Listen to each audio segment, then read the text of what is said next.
घर में बूढ़ा किसान रामलाल अपनी पत्नी गंगा के साथ रहता था। रामलाल ने पूरी जिंदगी खेतों में मेहनत की थी और गंगा ने पूरे मन से घर और परिवार को संभाला था। उनके 3 बेटे थे, बड़ा बेटा गोपाल, मंझला बेटा माखन और सबसे छोटा बेटा रतन। तीनों की शादियां हो चुकी थी और घर में 3 बहुएं थीं। बड़ी बहू कमला और मंझली बहू फूलमती दोनों ही स्वभाव से लालची और कामचोर थीं। उन्हें घर के काम से ज्यादा अपनी सहूलियत और फायदे की चिंता रहती थी। वहीं सबसे छोटी बहू सीता बिल्कुल अलग थी। वो मासूम, भली और सास ससुर की सेवा पूरे मन से करने वाली थी। घर का सारा काम सीता अपने आप कर लेती थी, बिना किसी शिकायत के। हर सुबह सीता सबसे पहले उठती थी। वो आंगन में झाड़ू लगाती, गोबर से लिपाई करती और फिर रसोई में जाकर चूल्हा जलाती थी। वो पूरे घर के लिए चाय और नाश्ता बनाती और तीनों भाइयों के लिए अलग अलग टिफिन तैयार करती थी। जब गोपाल, माखन और रतन अपने काम पर निकलते थे तो सीता उन्हें खाना देकर आदर से विदा करती थी। ये सब देखकर रामलाल और गंगा का मन तृप्त हो जाता था। गंगा अक्सर रामलाल से कहती थी कि सीता तो भगवान का दिया हुआ वरदान है, जो बिना थके पूरा घर संभाल रही है। इसके उलट कमला और फूलमती अक्सर देर से उठती थीं। कभी सिर दर्द तो कभी कमर दर्द का बहाना बना लेती थीं। उनसे अगर खाना बन भी जाता तो दाल या तो जली होती या रोटी कच्ची। रामलाल कई बार मन ही मन दुखी होकर सोचता था कि उसके भाग्य में बस एक ही अच्छी बहू है। एक दिन रामलाल के पुराने मित्र शेख मोहनलाल उनके घर आए। बातों बातों में उन्होंने कहा कि अब उम्र हो चली है और आजकल लोग अपने बच्चों के लिए वसीयत बनवा रहे हैं ताकि आगे चलकर झगड़े ना हो। रामलाल ने गहरी सांस लेते हुए कहा कि वो भी यही सोच रहा है कि अपनी जमीन और खेत तीनों बेटों में बराबर बांट देगा। गंगा ने भी सहमति जताई और कहा कि बच्चों को बांट देने से उनका मन हल्का हो जाएगा। ये सारी बातें रसोई के पास खड़ी कमला और फूलमती ने सुन ली। दोनों की आंखों में लालच की चमक आ गई। कमला ने फूलमती से धीरे से कहा कि अब मौका है, अगर वे रामलाल और गंगा की सेवा दिखाएंगी तो शायद उनके पतियों के नाम ज्यादा हिस्सा आ जाए। फूलमती ने भी हामी भरी और कहा कि वरना सब कुछ रतन और सीता को मिल जाएगा। उसी पल दोनों ने तय कर लिया कि अब से अच्छी बहू बनने का नाटक करना होगा। अगली सुबह अचानक कमला खुद चाय और समोसे लेकर आ गई। उसने मीठी आवाज में गंगा से कहा कि उसने बड़े प्यार से नाश्ता बनाया है। गंगा ये देखकर हैरान रह गई, क्योंकि कमला ने इससे पहले कभी सुबह की चाय तक नहीं बनाई थी। दोपहर को फूलमती ने भी कमाल कर दिया। उसने चिकन बनाया और बड़े सलीके से थाली सजाकर रामलाल और गंगा के सामने रख दी। रामलाल और गंगा दोनों मन ही मन सोचने लगे कि आखिर आज इन दोनों बहुओं का स्वभाव इतना बदल कैसे गया। शाम के समय कमला और फूलमती अपनी सहेलियों से मिलकर जंगल के रास्ते घर लौट रही थीं। हंसते बोलते हुए अचानक उनके पैरों के नीचे कुछ कुचला गया और तेज आवाज आई। नीचे देखा तो दोनों घबरा गईं। वो नाग नागिन के अंडे थे जो उनके पैरों तले टूट चुके थे। डर के मारे दोनों वहां से भागी और किसी तरह घर पहुंची।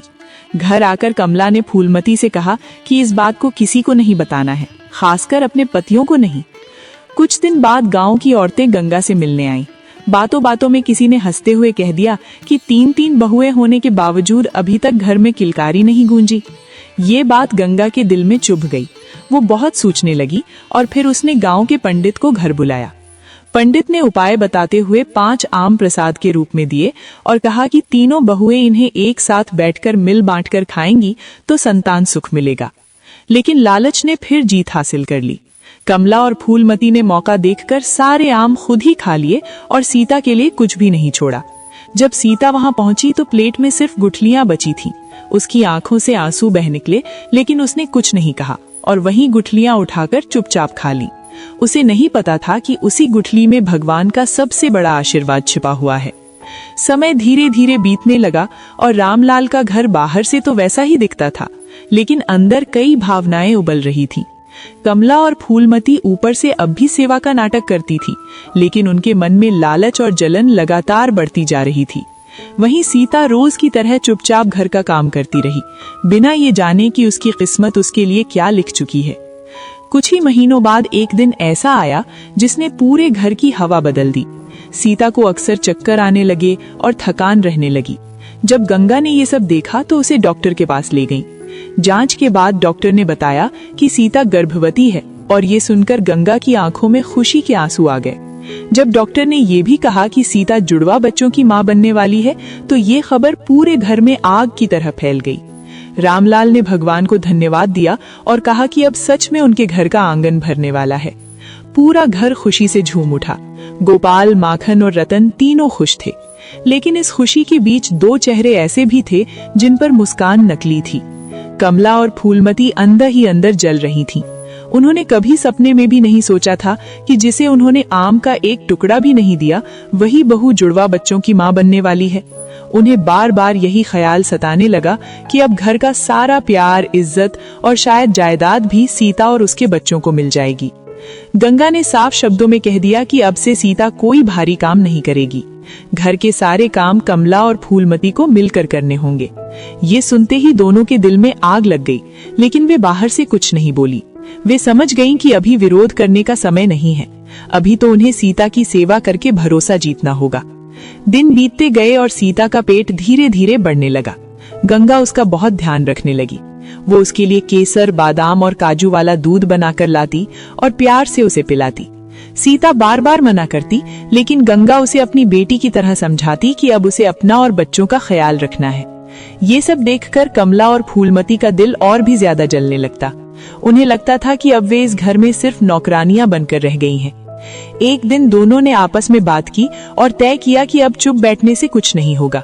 वे अगली सुबह चुपके से जंगल में रहने वाले साधु बाबा के पास पहुंची। साधु बाबा को लोग बहुत सिद्ध पुरुष मानते थे। कमला और फूलमती ने उनके सामने हाथ जोड़कर अपनी परेशानी बताई और कहा कि पंडित के दिए आम खाने के बावजूद उन्हें संतान सुख क्यों नहीं मिला। साधु बाबा ने कुछ देर ध्यान लगाया और फिर गंभीर स्वर में कहा कि उनके साथ जो हो रहा है वो उनके कर्मों का फल है। साधु बाबा ने बताया कि जंगल में नाग नागिन के अंडे कुचलना बहुत बड़ा अपराध था और उसी का दंड उन्हें मिल रहा है। ये सुनकर दोनों बहुएं डर से कांप उठी। फूलमती को वो दिन याद आ गया जब जंगल में उनके पैरों तले अंडे टूटे थे। दोनों रोते रोते साधु बाबा से माफी मांगी और उपाय पूछा। साधु बाबा ने कहा कि अगर वे नाग नागिन से क्षमा मांगे और उन्हें प्रसन्न करें तभी उनकी कोख भरेगी, लेकिन इसके लिए उन्हें बहुत बड़ा बलिदान देना होगा। जब साधु बाबा ने ये कहा कि उन्हें अपना पहला बच्चा नाग नागिन को अर्पित करना होगा, तो दोनों के पैरों तले जमीन खिसक गई। वो डर और लालच के बीच फंस गईं। घर लौटते वक्त दोनों ने कोई बात नहीं की, लेकिन उनके दिमाग में एक खतरनाक विचार जन्म ले चुका था। उन्होंने सोचा कि अगर उनका बच्चा ही नहीं है तो वे सीता के बच्चों का इस्तेमाल कर सकती हैं। घर लौटकर दोनों ने फिर से सीता की सेवा शुरू कर दी। वे उसके लिए अच्छा खाना बनाने लगीं, उसके पैरों की मालिश करने लगीं और मीठी मीठी बातें करने लगीं। सीता उनके बदले हुए व्यवहार से खुश थी और मन ही मन सोचती थी कि शायद अब सब कुछ ठीक हो रहा है। गंगा भी ये देखकर खुश थी कि आखिर उसकी दोनों बड़ी बहुएं सुधर गई हैं। इसी बीच सीता के बच्चे होने का समय नजदीक आने लगा। कमला और फूलमती अब बेचैन रहने लगी। उन्हें पता था कि जब तक घर के सारे लोग आसपास रहेंगे वे अपने इरादे में सफल नहीं हो पाएंगी। तभी उनके दिमाग में एक नई चाल आई। उन्होंने गंगा को समझाया कि पास के गांव में एक बहुत मान्यता वाला मंदिर है जहां मन्नत मांगने से बच्चे सुरक्षित और स्वस्थ पैदा होते हैं। गंगा ने ये बात सुनी और तुरंत मान गई। उसने तय कर लिया कि अगले दिन रामलाल और बाकी घर वाले मंदिर जाएंगे।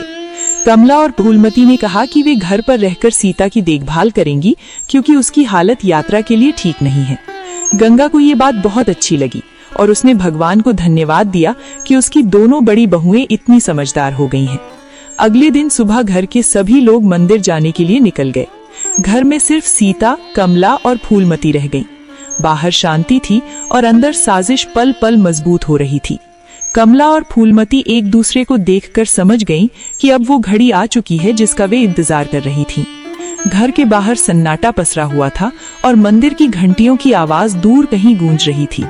रामलाल, गंगा और बाकी घर वाले मंदिर में पूजा कर रहे थे और उन्हें जरा भी अंदाजा नहीं था कि पीछे उनके घर में क्या होने वाला है।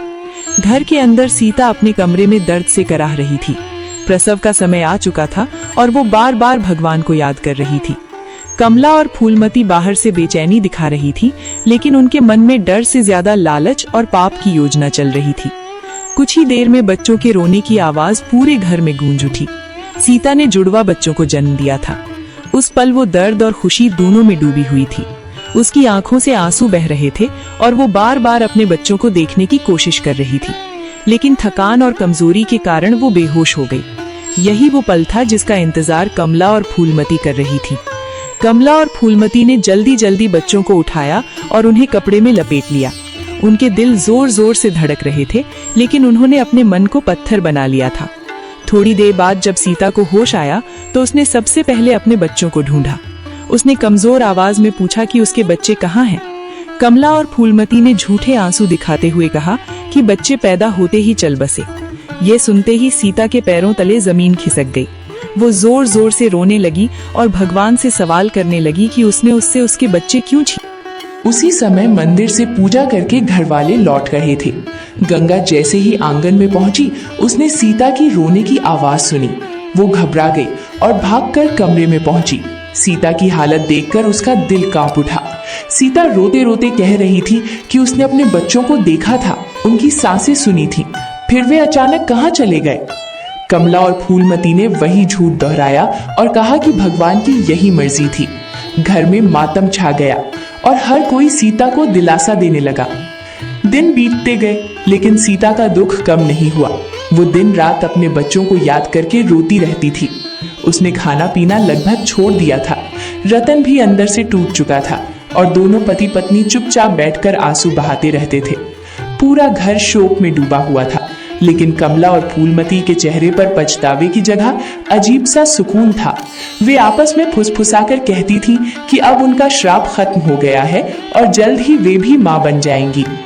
उसी दौरान जंगल में नाग और नागिन अपने बच्चों के साथ थे।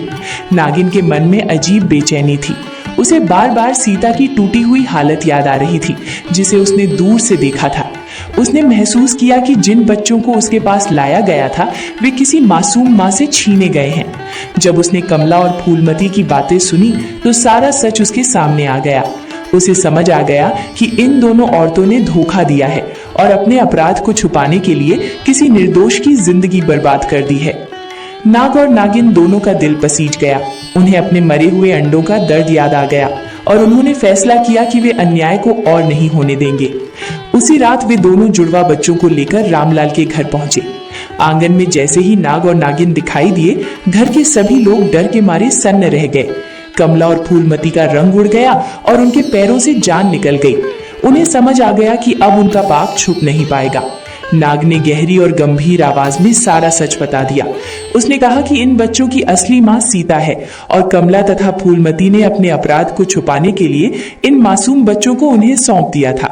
ये सुनते ही गंगा और रामलाल का सिर शर्म से झुक गया। रतन दौड़कर अपने बच्चों के पास गया और सीता को बुलाया। सीता जब अपने बच्चों को अपनी गोद में लेकर रोई तो पूरा आंगन उसकी सिसकियों से भर गया।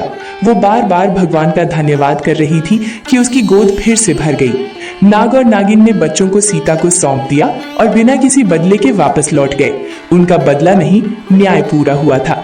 इसके बाद घर का माहौल पूरी तरह बदल गया। रामलाल ने गुस्से में कमला और फूलमती को फटकार लगाई और कहा कि उन्होंने लालच में आकर इंसानियत की सारी हदें पार कर दी। उनके पति भी शर्म से सिर झुकाए खड़े थे। कमला और फूलमती रोते हुए माफी मांगने लगी और बार बार अपने अपराध को स्वीकार करने लगी।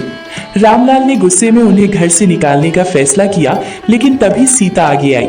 उसने कांपती आवाज में कहा कि अब उसके बच्चे उसके पास हैं और वो किसी से बदला नहीं चाहती। उसने कहा कि अगर कमला और फूलमती सच में पछता रही हैं, तो उन्हें एक मौका मिलना चाहिए। सीता की ये बात सुनकर सबकी आंखों में आंसू आ गए। उसकी ममता और क्षमा ने सबके दिल जीत लिए। आखिरकार ये तय हुआ कि कमला और फूलमती घर में रहेंगी, लेकिन उन्हें अपने किए का प्रायश्चित जीवन भर सेवा और सच्चे मन से करना होगा। दोनों बहुओं ने सीता के पैर पकड़कर माफी मांगी और वादा किया कि वे उसके बच्चों को अपनी संतान की तरह प्यार देंगी।